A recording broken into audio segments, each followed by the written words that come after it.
Hello and welcome to my channel. My name is Peter Abraham. I am a registered nurse with experience in cardiology, med-surg, long-term care and rehab, and extensively in hospice. And I'm also a book author of a number of books for hospice nurses, for holistic nurses, and caregivers of those loved ones who are either in hospice or maybe they might eventually be, such as those dealing with dementia, that the loved one could have dementia for 5, 10 years before they go into a terminal state needing hospice services. If you're new to this channel, welcome. I'm glad that you're here. In this channel, we talk about anticipatory grief, chronic illness, terminal illness, book writing, helping one another through different challenges and issues as it relates to chronic and terminal illness, hospice nursing, holistic nursing, related topics. If you like something like this, you like what you're seeing, please like on the button below. Feel free to comment. This is a non-judgmental channel. And feel free to subscribe if you like what you're seeing and want to see more. So I like to start off every episode with what am I grateful for? And I would encourage you throughout the day, throughout the week, please, what are you grateful for? It helps build resilience. One of the common questions, how do you deal with death and dying on a very regular basis as a hospice nurse? Part of that is building resilience. You're not born resilient, you build resilience. And part of the key for building resilience is being grateful. Finding those areas of silver lining, that not just positive thinking and pretend positive, what are you truly and genuinely grateful for?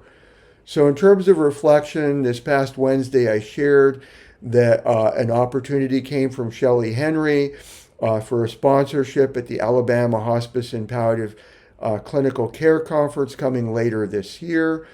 I took that opportunity. And if you go back and watch Wednesday's video, I also shared that when we receive things, when other people are talking or we're seeing something going on in front of us, we're the receiver. We could choose to receive things negatively or positively. So Shelley texted me, I have this opportunity to promote your books. And we got on the phone and it's, would you like to sponsor for $500? And would you like to send over 5 or 6 of your books? There were two ways to take that. The negative way, ooh, this is bait and switch. Or the positive way, that this is an opportunity for me to be grateful for and to give thanks to the hospice organizations that are out there, the hospice agencies that are out there, my fellow hospice nurses. Thank you so much for what you're doing out there because you are a blessing. So I took the positive. And I'm grateful for that. And part of my gratitude too, there was like a big smile on my face today. I don't look every day on Amazon as to what are people commenting on my books. But I took a look today on the book, the Hospice COP Handbook. So it's a Hospice Conditions of Participation Handbook that I just published less than 2 weeks ago. A 5-star review by MBK. Thank you so much, MBK.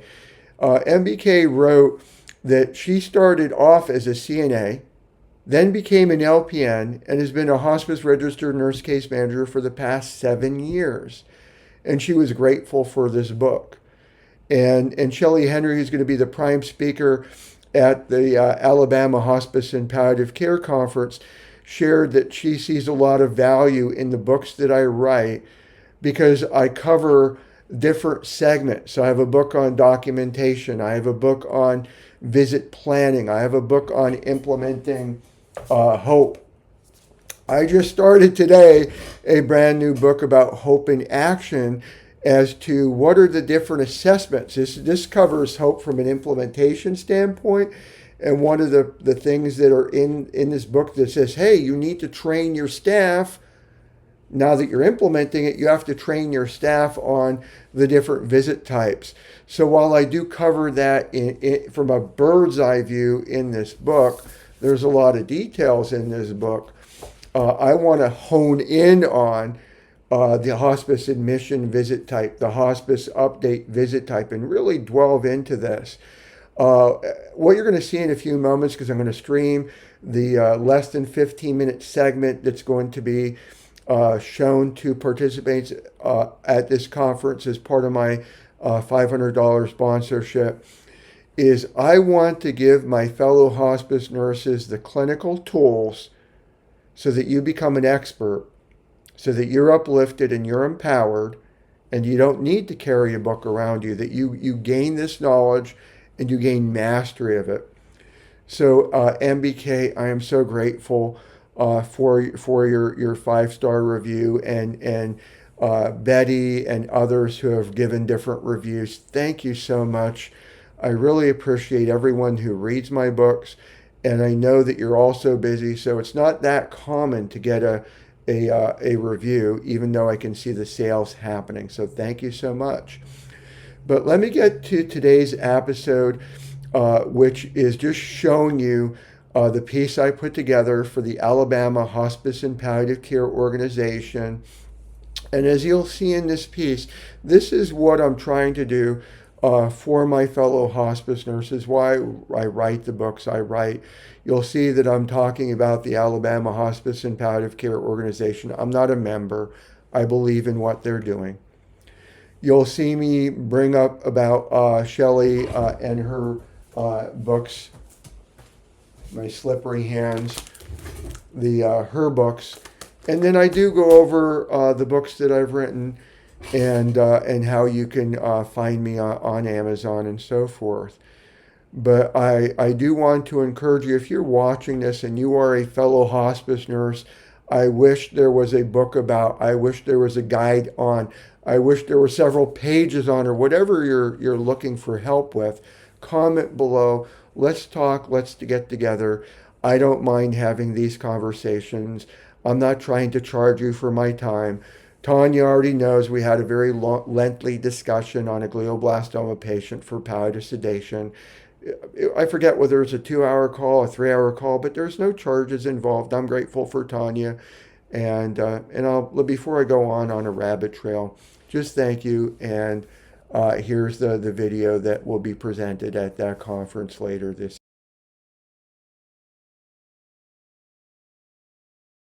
Hello from Berea, Kentucky.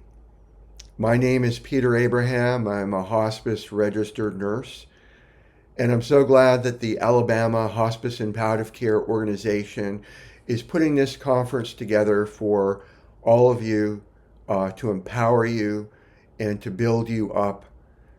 And part of me genuinely wishes I was there in person with you, not only to meet with you, to network with you, but to be part of that on the receiving end of such an important topics of the tools of the trade, building up your confidence, encouraging that continued compassion, because we don't want to be jaded in this industry that is so critically important for us to have a compassionate heart for one another, for our patients, for our caregivers, and for our family members, and also the tools of the trade on how to communicate effectively with one another in our IDG meetings, with our patients, our caregivers, and our family members. And for Shelley Henry to be one of your primary speakers there, you are generally blessed by having Shelley Henry and the other speakers that are there. I'm so grateful for this opportunity to share some things with you from a virtual perspective.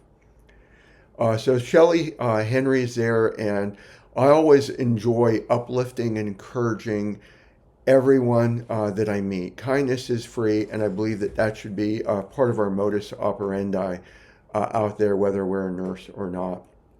And so if you don't already know by now, Shelley Henry with the Amity Group has a wonderful documentation bundle for hospice nurses.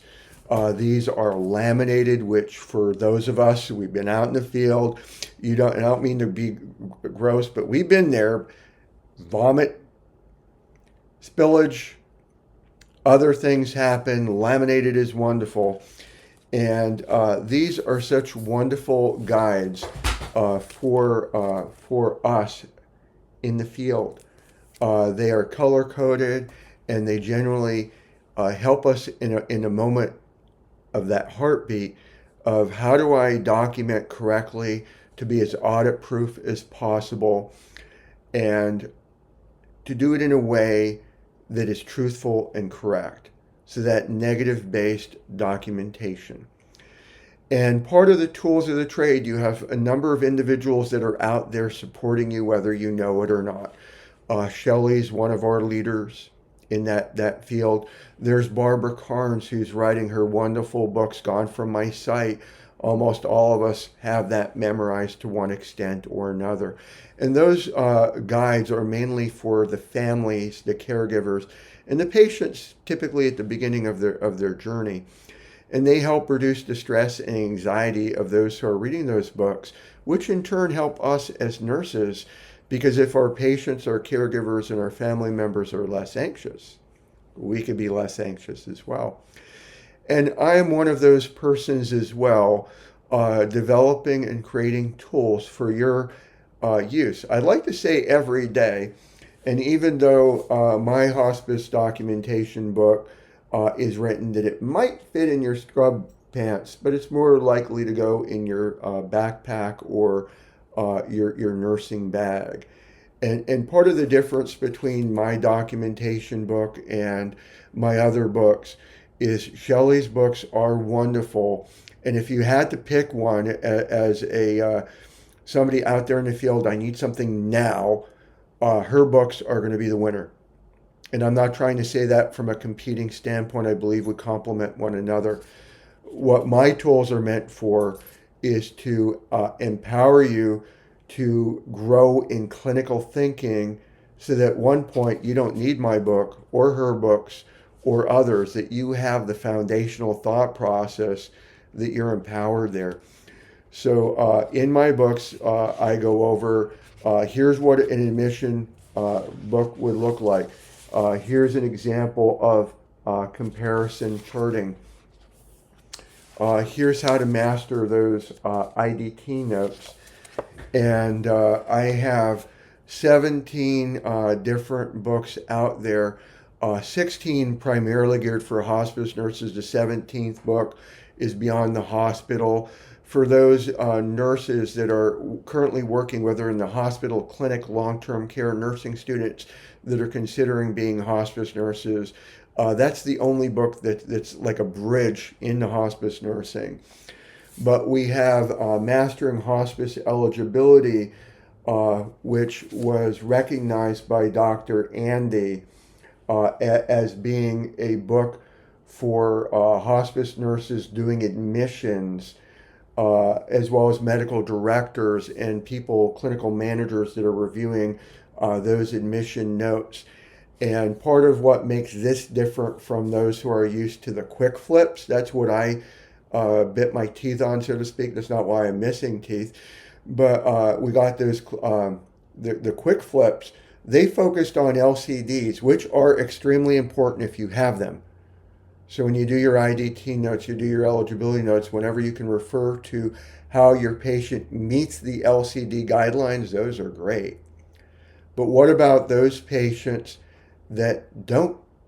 There's not an LCD. I shouldn't say they don't fit the LCD guidelines. There is none. What about your sepsis patients? What about your patients that have a hip fracture or a femur fracture? There's a methodology that's based on evidence-based practice to admit those patients correctly, and we don't have to hunt for diagnoses. There are a list of diagnoses that you should never use, such as vascular dementia, for example. But for the most part, you can use a sepsis diagnosis. You can use a hip fracture diagnosis. So this book goes over that critical thinking thought process to help you build confidence, help you communicate correctly with the doctor, and help you to do it compassionately. So there's there. We're often asked, how much longer? I still remember my Parkinson's patient, God bless her soul, she's no longer with us, But she's coming up to me with her rolling walker, and I'm in her kitchen. I'm like, she's gonna fall, and she has a planner with her, and she puts the planner down on the kitchen table, and she goes, "I want you to write down the date and time." And I'm immediately going to the date of my next visit. I could put down the date, but if any of you like me, I'm mainly rural hospice. I don't know the time. I'll call you that morning with a ballpark, giving you a couple hour range. I don't know the time. So she goes, "I want to know the date and time of my death." And even though there's this evidence-based methodology for gauging when somebody might die, I'm not God. And as I say that, I'm not preaching to any of you who might say, I don't believe in that. But there's a way to do it. And I did cheer, I'm not God. And she very politely, professionally, she was not kidding, said, maybe I need a more experienced hospice nurse. So we've all been there. How do we respond to patients in a way that we could be as accurate as possible? And so this book goes over evidence-based guidelines to provide those answers. There's mastering hospice for certifications, and the reason I use the word mastering in a lot of my books is I'm trying to give you the clinical tools, the tools of the trade, to help you have that confidence in how to communicate effectively for eligibility. There's care plans. So I don't know any of us who love care plans, but there's care plans for hospice patients. And again, how to build that critical thinking so that we're doing this in a more natural way. Many of you, if you're not aware already, the HOPE tool must be in place October 1st of 2025, this year. So I wrote a book on implementing HOPE. How do you put this into practice? And there is a book, I actually don't have the author copy yet, called the Hospice Conditions of Participation Handbook, that interweaves the conditions of participation with HOPE. And so that's also out there. Mastering Dementia Admissions, this is actually a subset of the eligibility book. If you're not aware, we have a conundrum.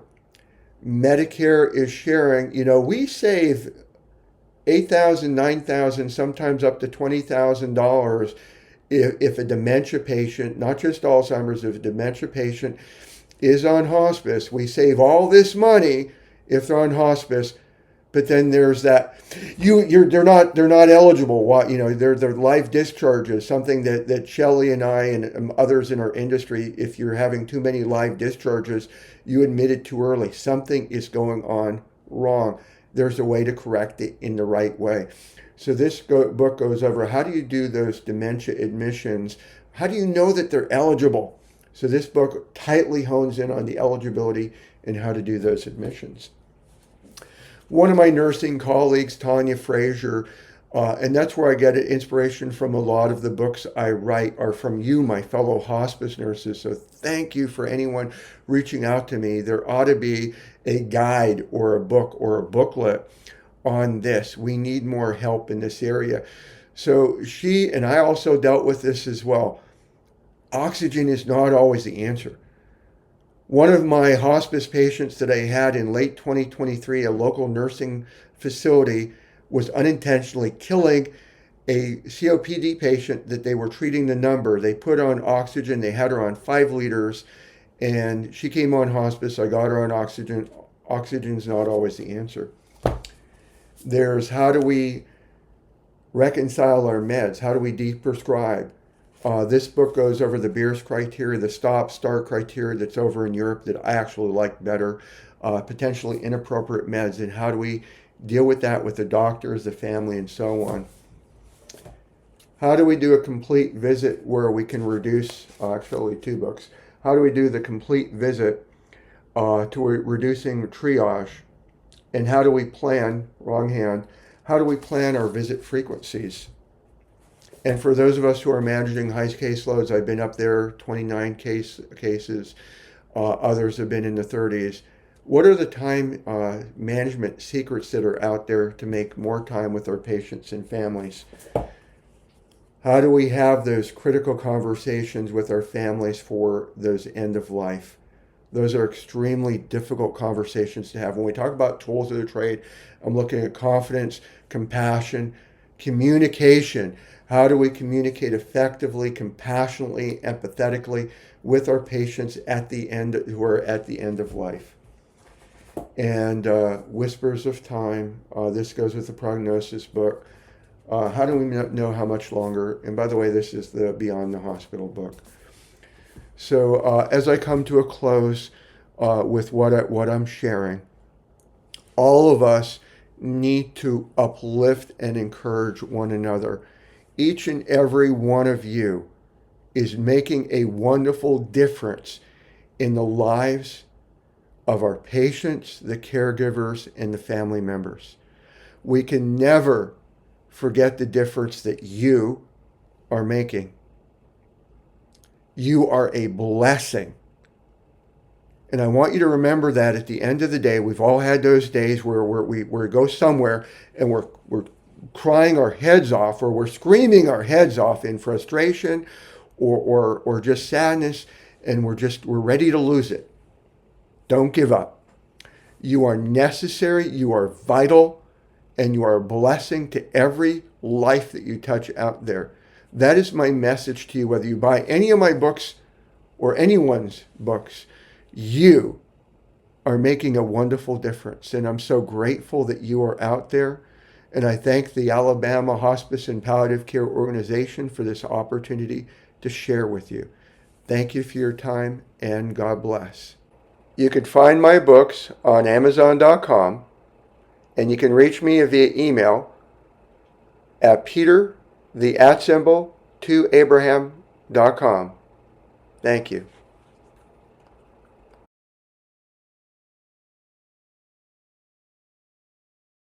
Thank you for watching that clip that will be showed later this year at that clinical conference in Alabama. And again, if you like what you're seeing, like. If you want to comment, subscribe. I'll include links for those who might be interested in sponsoring this conference, as well as links to some of the books mentioned. Thank you so much for your time, and God bless.